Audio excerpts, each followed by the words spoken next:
É, família vascaína, fim da linha para o técnico Fábio Carille. O treinador não é mais técnico do Vasco e o nome agora, o Pedrinho quer, né, o Fernando Diniz para ser o substituto do técnico Fábio Carille. Vocês acham que o Diniz é o melhor nome para assumir o Vasco nesse exato momento? Vocês acham que o treinador, né, pode melhorar esse time do Vasco 100%? Ou vocês acham que o Vasco tem que contratar jogadores decisivos? Eu sempre peço aqui, o Vasco tem que contratar mais jogadores, jogadores que chegam para resolver, né, tanto os problemas defensivos como os problemas ofensivos. É isso que o Vasco precisa. Agora vamos torcer para que o Fernando Diniz venha para o Vasco. Esse conteúdo aqui tá top. Assista esse vídeo até o final, já chega se inscrevendo no canal, vamos ajudar o canal a bater a meta de 50 mil inscritos, conto com o apoio de todos. Dê só uma olhada no que o Escobar falou sobre essa possível chegada do Fernando Diniz. Dê só uma olhada. E como eu falei, né, gente, no início do programa, depois da derrota para o Cruzeiro, o técnico Fábio Carille foi demitido do Vasco. Vamos conversar com o Bruno Cortes. Ô Bruno, foi um negócio meio intempestivo assim, já tem nome? O Vasco já pensou em algum nome aí? Fala, Escobar, tudo bem? Boa tarde a todos. Sim, o Vasco já está com o radar ligado. Alguns nomes. Thiago Carpini, hoje técnico do Vitória, foi feito um contato do Vasco, mas a primeira resposta do Carpini foi de que fica em Salvador, no Vitória. O preferido é Fernando Diniz. O presidente do Vasco, Pedrinho, é um grande fã do Diniz.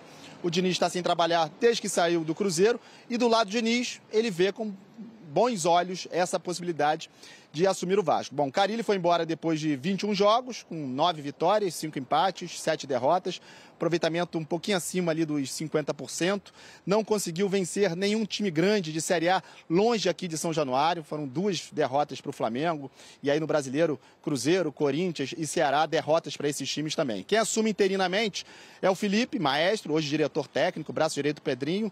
O Felipe já treina o time hoje, o time joga na quinta-feira, né, pela Copa do Brasil contra o Operário.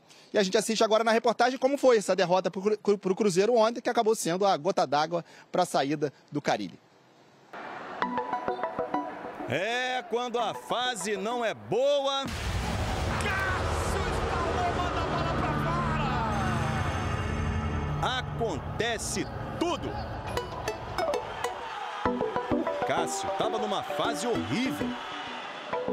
Aí, logo contra o Vasco, o goleiro do Cruzeiro pegou tudo. Que defesa ele fez na cabeçada do Coutinho, hein? Depois estava esperto para evitar o gol do Paulo Henrique. Baita jogada do Paulo Henrique, aliás, deu uma caneta, passou bonito, mas nada da bola entrar. Terceiro jogo seguido que o Vasco não faz gol. Contra o Flamengo e Lanús, pelo menos não sofreu. Já contra o Cruzeiro, o toque, Christian! Gol! Christian fez o gol do jogo, 1-0. Resultado que levou Cássio às lágrimas. Nada como uma nova chance, é ou não é? Pois é, fala isso pro Carille, porque as dele acabaram. 4 meses e 21 jogos depois, o técnico foi demitido do Vasco. Mas por todo um contexto, infelizmente, todo mundo fala que sempre sobra para o treinador. E é uma verdade, mas essa responsabilidade é minha. Não é fácil, mas às vezes é necessário. É o dia seguinte, então, do nosso futebol brasileiro. 6 rodadas, 5 técnicos demitidos. O da vez, Fábio Carille, que já estava com os dias contados, né? A gente vai para o Rio de Janeiro girar a nossa equipe de reportagem, então, para a gente começar com a demissão do Fábio Carille. Roberto, agora a pergunta já vira. Tem nome? O dia seguinte? Apurações? Bom dia para você. Tudo bem, Mari? Bom dia para você, Breiler, Jailson, fã de esporte. Pois é, a semana começando quente para o Vasco com essa demissão do técnico Fábio Carille. Você perguntando aí sobre nomes, a gente traz aqui que Felipe Diniz é um nome no radar. O Pedrinho é fã do treinador, nunca escondeu isso, inclusive quando era comentarista, sempre elogiou o trabalho de Fernando Diniz, mas então é um nome para esse Vasco. Ontem ele foi perguntado sobre isso na entrevista coletiva, se o Diniz poderia ser aí o novo comandante, e aí ele disse que não ia falar sobre nomes porque muita coisa ainda iria acontecer. O Felipe Maestro vai assumir a equipe de forma interina, mas também fica aí como uma opção, já que o Vasco também vai ter uma sequência de jogos fora de casa e o Felipe conhece conhece bem essa equipe, seria de repente uma carta na manga para esse Vasco, quem sabe a permanência do Felipe. O Carille, como você trouxe agora, foram 21 jogos no comando do Vasco, 9 vitórias, 5 empates, 7 derrotas. O time não vence há 4 partidas, juntando todas as competições, e como visitante não venceu nenhum jogo no Campeonato Brasileiro, são 3 derrotas. Então a situação ficou complicada, ele já vem sofrendo essa pressão há bastante tempo, e aí o Pedrinho, o presidente, decidiu depois dessa derrota para o Cruzeiro demitir o treinador, e depois veio ali a nota oficial da demissão. É isso então, o Vasco no mercado em busca do novo comandante. Mari. Beta, a gente volta a conversar, tá? Para conversar mais sobre o Vasco. Se tiver qualquer, claro, atualização, a Roberta Barroso volta aqui no nosso Sport Center. Era uma questão de tempo, não era, Jailson? Assim, a gente aqui tem muita cautela para falar sobre continuidade ou não de um trabalho, mas o do Fábio Carille parece que já estava ali com carimbado, né? Surpresa zero, Mari. A gente até já abordava aqui o tema, que era uma situação muito simples. O Carille não ia ganhar todos os jogos. Nenhum time vai ganhar todos os jogos na temporada. E aí, qualquer derrota que viesse em sequência, o Carille seria demitido. A gente já tinha falado sobre isso aqui. Por exemplo, você perder para o Cruzeiro fora de casa não é um resultado absurdo no momento atual do Vasco. Só que, tendo em vista já tudo que vinha acontecendo com o Carille, desde o início do ano, a questão dele com a torcida, o desgaste, a vaia mesmo... As imagens que são até feias, ele sendo xingado mesmo com vitória. Né, pro túnel. Era óbvio. E aí, sim, perde o jogo, com o Cássio sendo o melhor em campo, mas o Vasco, de qualquer forma, perde mais um jogo e aí acaba com a demissão do Carille. Não é surpresa nenhuma. O trabalho do Carille não tinha mais jeito? Não tinha mais para onde correr, Breile? Não tinha, porque a diretoria contribuiu para isso, Mari. Naturalmente, não espanta mesmo a demissão do Carille. O trabalho era ruim, o trabalho tinha poucos frutos. A gente observa o Vasco jogando, principalmente nesse jogo contra o Cruzeiro. Fica evidente, mais uma vez, a desorganização, a falta de uma identidade do time, mas aí a gente precisa dividir as responsabilidades. O Pedrinho, que é o presidente do Vasco, na tentativa de se proteger, ajudou a rifar o Carille. Foi isso que aconteceu. Porque a partir do momento em que ele banca um técnico que chegou com rejeição alta, e foi a escolha do Pedrinho, contratar o Carille mesmo nessas circunstâncias, é preciso, além de dar condições ideais de trabalho, segurar o treinador e blindá-lo de todas as maneiras. E não aconteceu nem uma coisa nem outra. O elenco que entregaram para o Carille é insuficiente. Elenco de G8, segundo o Pedrinho. Esse, para mim, é o pior ponto. E aí ele erra na blindagem. Quando ele diz que o Vasco tem um elenco top 8, ele tira do dele e joga tudo no colo do Carille. Eu fiz minha parte, agora é com o treinador. E a gente sabe, o jogo de ontem deixou isso claro mais uma vez, que o Vasco tem um elenco de meio de tabela para baixo. Então, um elenco para colocar o Vasco no top 8 do Campeonato Brasileiro, um trabalho precisa ser de excelência, de um técnico que vai tirar leite de pedra. E não vinha acontecendo isso com o Carille nos últimos trabalhos. Então, o Pedrinho deveria pedir desculpas ao Carille, porque ele reconhece que é o principal responsável, mas ele ajudou para que a situação chegasse nesse ponto de desgaste com a torcida cobrando ainda mais o Carille e, mais uma vez, não banca seu treinador. Assim como o Rafael Paiva, no ano passado, na primeira oscilação, não consegue segurar, solta a mão do técnico, é rifado, fica solto aos leões. E, naturalmente, o técnico nessa situação não vai resistir. Ainda mais um cara jovem como o Rafael Paiva e um técnico que chegou com rejeição alta como o Carille no Vasco. A gente vai conversar mais sobre as decisões também da direção do Vasco, porque eu tenho alguns questionamentos para você, de acordo com os comentários aqui dos nossos comentaristas, do Jajá e do Breiler. Vamos falar um pouquinho do Vasco? Ou muito do Vasco, na verdade? Porque a gente ouviu o Pedrinho ali dando as explicações. Eu não sei se a gente separou números do Fábio Carille. Temos? Então vamos colocar na tela, já que foi demitido o técnico do Vasco. Olha, 21 jogos. Vasco sob o comando do Carille. 21 jogos, eu acho muito pouco. O time não estava jogando bem, o time teve jogos muito ruins. Teve, mas 21 jogos. 9 vitórias, 5 empates, 7 derrotas, aproveitamento 50%. Em 21 jogos fez 28 gols e sofreu 21. 129 dias 4 meses dá... 4, 3, 2, dá 120, né? 4 meses, é isso? É isso. Então ele ficou 4 meses e... tá lá. Ou 4 meses no cargo. Lê tudo, senhor Abel, em vez de ficar fazendo conta, pô. Pouco mais de 4 meses, 21 dias, isso é praxe no futebol brasileiro. E muita gente, o próprio torcedor do Vasco, indignado, vai perguntar: você acha que o time estava jogando bem? Você acha que esse é o futebol que a gente quer ver do Vasco? Eu vou responder: tenho certeza que não. Mas aí eu pergunto para você, torcedor do Vasco, será que todos os problemas, o futebol que está faltando do Vasco, é só culpa do técnico? E aí eu estou me referindo no momento ao Carille, mas vamos pegar os últimos anos aí. Quantas vezes o Vasco troca de técnico?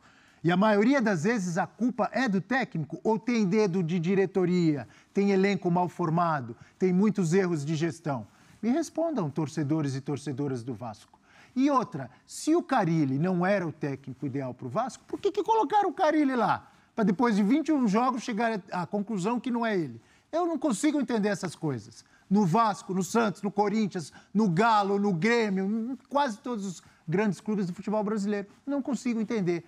Alguém, por favor, me explique. Eu acho que, nesse caso, junta essa cultura da roda viva de técnicos e junta o fator Carille. É a segunda demissão seguida do Carille muito parecida. No Santos, a história era muito parecida. Queriam que ele fosse Rinus Michels com um time que não dá para jogar a bola, que esses clubes gloriosos, né? Ninguém está falando da história nem do Santos nem do Vasco. Mas é aquela coisa deles acharem. Agora mesmo, há pouco tempo, o Pedrinho chegou a falar que o Vasco é um dos 8 elencos do país, e não é. O Santos, num jogo com o Vasco, o presidente do Santos chegou a dizer que o Santos tinha obrigação de ganhar do Vasco fora de casa, e não é verdade. Então, o Carille... Avaliações equivocadas, né? O Carille tem uma sequência de 2 trabalhos, assim, muito parecido, o enredo é parecido, né? As vaias da torcida do Santos, as vaias da torcida do Vasco, o que se exigia. Mas tem uma diferença, no Santos ele ficou mais tempo, né? Dessa vez, ano inteiro. Dessa vez, mas da vez anterior... sim, na vez anterior... Também não tinha ficado. É verdade. Então, eu acho que quem chama Carille para técnico tem que saber até onde ele pode ir. E acho até que ele fez menos do que daria para fazer com esse elenco na mão.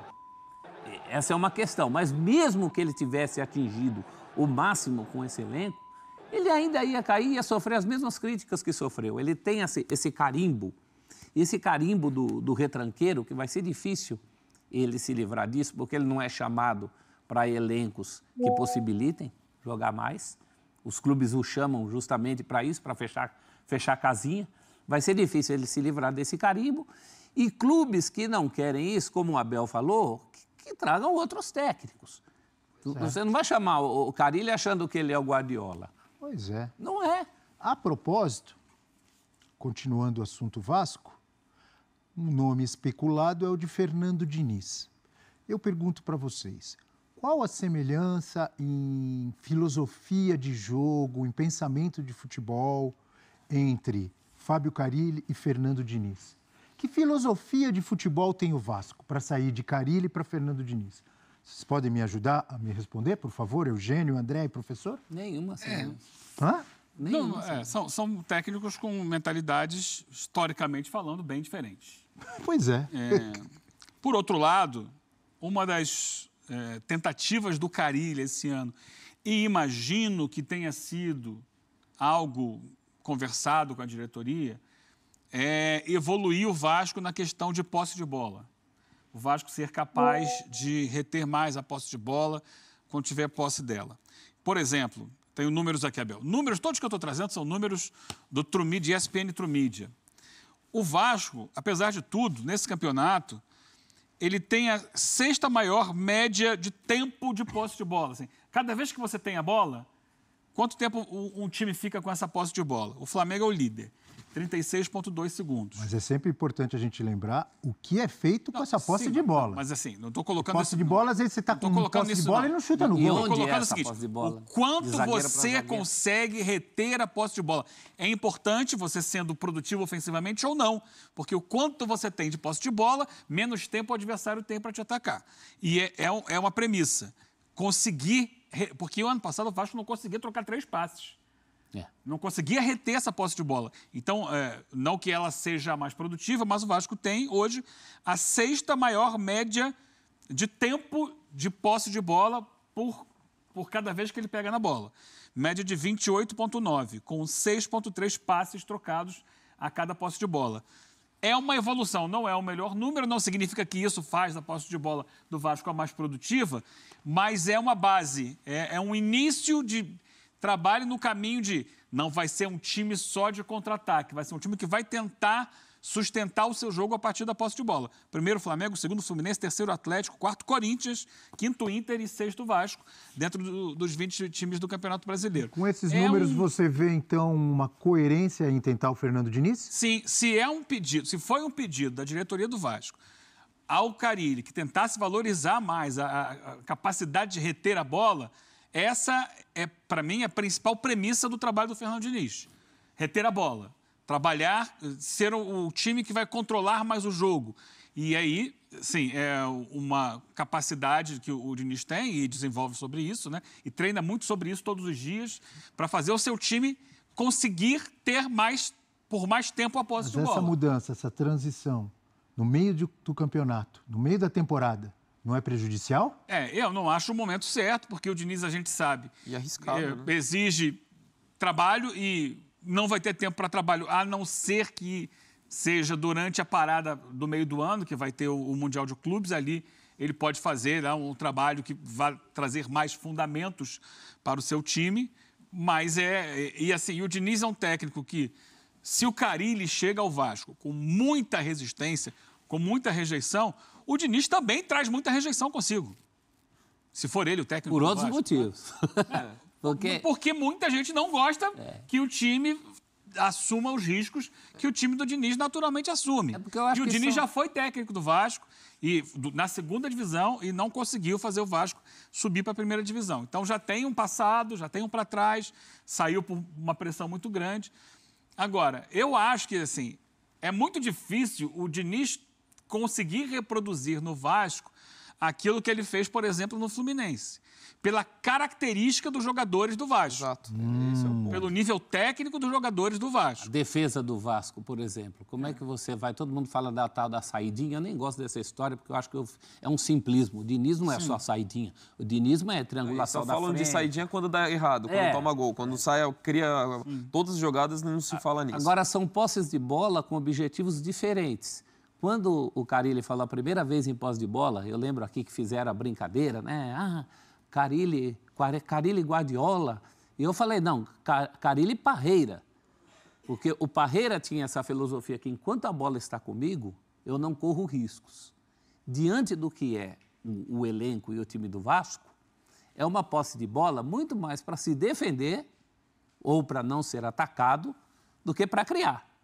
A posse de bola do Fernando Diniz é uma posse de bola propositiva. É bom a gente lembrar, quando as coisas deram certo para o Parreira, ou no Fluminense de 84, ou no Corinthians, lá do início dos anos 2000, ou na Seleção Brasileira, que material humano, que elenco ele tinha e quanto tempo ele teve para trabalhar.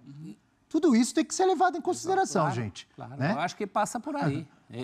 O Fernando Diniz não vai fazer mágica, como não fez numa recente passagem pelo Vasco. Nem o Carille vai muito parecida a passagem anterior. A questão toda, você vê o Pedrinho falando sobre a demissão, não tem um argumento razoável. Não tem. Ele fala que é o contexto. Ele fala de uma parte anímica, mas também fala que o grupo, o ambiente é ótimo, o grupo fechado com o Carille, como a gente já viu outras manifestações anteriores. A única explicação é pressão. Pressão externa. O externo exigiu dele que ele trocasse, que ele desse uma satisfação para uma insatisfação do torcedor com o Carille, com a figura do Carille, com a falta de resultados. Agora, Abel, dificilmente o próximo técnico do Vasco vai conseguir ter resultados muito melhores que o Carille. E sabe o que vai acontecer? Daqui a 2, 3 meses, vão trocar de novo o técnico. Exato. Provavelmente vai ser ou pior ou no mesmo nível. provavelmente vai ser pior. A não ser que melhorem o elenco. Assim, aí sim, se você chega no meio do ano. Agora, como é que você vai imaginar melhorar muito o elenco sem muito dinheiro? Aí precisaria de um departamento de scout que fosse melhor, que contratasse jogadores mais assertivos, fizesse contratações mais assertivas, que não trouxesse jogadores que chegam e não acrescentam nada ao elenco. Porque há a possibilidade de você contratar jogadores baratos, identificar. Cara, a Sul-Americana e a Libertadores estão cheias desses jogadores aí. Por exemplo, tem um jogador hoje que é um dos melhores do futebol argentino, que se destaca jogando no Independente. Ele era lateral, hoje joga como um jogador de meio campo. Felipe Loyola, é chileno, é da seleção chilena, era do Huachipato. E foi do Huachipato para o Independente. Joga hoje em qualquer time do Brasil. Ninguém levantou o olho e foi, opa, tem esse cara aqui no Huachipato, será que não dava para trazer ao invés do cara ir para o Independente? Tem os meninos que estão jogando no Central Córdoba, os dois pontas, o Perechó e o Angulo. São 2 pontas que hoje o futebol brasileiro não tem. O time veio dentro do Maracanã e ganhou do Flamengo com participação importante do Perechó. Então, assim, será que não falta, de repente, dar uma olhadinha? Sim. Com mais carinho, com mais atenção, né? Ter uma possibilidade de negociação? Porque é possível você trazer jogadores, olhando aí times que vão ser eliminados agora na fase de grupos de Sul-Americana, de Libertadores. Pô, esse cara você tem que ter uma estrutura, uma equipe boa. Eu não sei se assim, vários clubes têm. Porque tem clube que trabalha com indicação do empresário. O empresário chega lá, você quer esse aqui? Toma. Complete, por favor, que eu quero falar do Dudu, tá? Não, só com a questão até do mercado, você fala, tem as limitações financeiras, é verdade, Vasco, mas fez muitas contratações, então acho que daria para ter feito. Do Carille, eu concordo... Quem deu certo foi o Nuno Moreira. Sim, isso é inquestionável. Eu acho que é o único jogador que se destacou dos que vieram. Eu concordo que a questão de trocas de técnico, de uma forma ampla, eu concordo que, assim, normalmente é a medida que se toma e os clubes seguem sempre isso. É a solução. Mas a maioria das vezes não é. Mas no caso aqui da troca do Carille, eu entendo a mudança no Vasco. Eu entendo.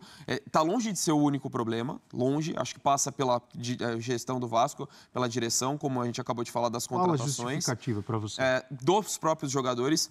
A justificativa, quando ele fala da questão anímica, eu acho que o ambiente estava pesado não internamente, mas com a torcida. Assim, você vê já há muito tempo que toda o xingamento... Fica assim porque o time não ganha. Isso influencia. Mas, assim, esse é só um dos fatores. Para mim, a questão principal é a questão dentro de campo. O quanto que o Vasco não vem apresentando. É verdade da questão do elenco. Discordo plenamente quando o Pedrinho falou que tem um dos 8 melhores elencos do Brasil. Acho que isso até acabou prejudicando o próprio trabalho do Carille, porque aumentou uma cobrança, acabou responsabilizando muito ele dentro de um elenco que não era. O Carille errou também, aí eu vou falar. Porque o Pedrinho falou isso e o Carille chancelou numa entrevista. O elenco é ótimo, não precisa. Se bem que aí ele também tem que seguir um pouco ali. Ali ele não vai discordar. Também ele vai chegar na entrevista e vai falar, o Pedrinho falou bobagem, o elenco precisa melhorar muito. O que ele vai fazer? Ele perde aos poucos que ele tem. Era melhor não falar nada. O ponto que eu entendo, assim, por mais que o Vasco tentou ser mais propositivo, e o Carille falou desde o começo e tudo mais, o próprio Pedrinho tem falado em relação a isso, de ser um Vasco mais posse, de propor mais o jogo, mas os problemas defensivos, que são muito grandes, e aí não só falando do histórico do Carille, mas falando, olha o que aconteceu na temporada passada com o Paiva, por exemplo. Ele tinha menos material, acho que até, e conseguiu fazer o Vasco mais competitivo. E acho que o Vasco retrocedeu nesse sentido, por um tempo. Na mão dele também. Mas foi o suficiente para o Vasco, que era um time, talvez de realidade, de lutar contra o rebaixamento, sonhar com o Libertadores, bater uma semifinal de Copa do Brasil, depois caiu e até houve a troca. Então, eu entendo porque acho que dava para ter feito um trabalho melhor. Mas, assim, acho que só responsabilizar o Carille seria uma injustiça tremenda com ele. Família vascaína, aconteceu o que todos nós já estava imaginando que iria acontecer, né? O Carille não é mais técnico do Vasco. Agora, muita gente pedindo o Fernando Diniz. Eu vou falar uma coisa para vocês. Se o Fernando Diniz chegar e não contratar jogadores para fazer o estilo de jogo do Fernando Diniz, daqui a 3 meses, né, já irão pedir a saída do Diniz, mais um treinador, né, demitido do Vasco. Até quando? O problema do Vasco não é apenas treinador, e sim contratar jogadores decisivos, jogadores que chegam para resolver o problema do time, seja defensivo ou seja ofensivo. Essa que é a verdade. Olha quantos técnicos já passaram no Vasco. A gente tá vendo que o time do Vasco é um time muito limitado. É um time frágil para disputar Campeonato Brasileiro, Copa do Brasil, essa que é a verdade. O Vasco tem que mirar um bom treinador, mas também ao lado dele jogadores que chegam para resolver. Vocês acham que realmente o Fernando Diniz vai ser o salvador da pátria, vai ser aquele cara que vai melhorar o time do Vasco 100%? Tomara que sim, mas a gente sabe que na maioria das vezes isso não acontece, né? A gente sabe que o Fernando Diniz tem que ter um tempo para ele colocar em prática, né, o seu estilo de jogo. A gente sabe que o Vasco não tem tempo. O Felipe Maestro vai assumir. Daqui a 2 jogos o Vasco não ganha. Vão estar pedindo fora. Felipe Maestro, que é um cara assim, um cara multicampeão com a camisa do Vasco. Então, assim, o problema do Vasco vai muito além de treinador. É muita coisa errada no clube, isso tem que mudar. Vocês concordam? O que vocês acham sobre essa possível chegada do técnico Fernando Diniz? Deixa aqui nos comentários pra gente estar debatendo sobre esse grande assunto. Eu tô indo nessa, o sentimento não pode parar. Fiquem com Deus!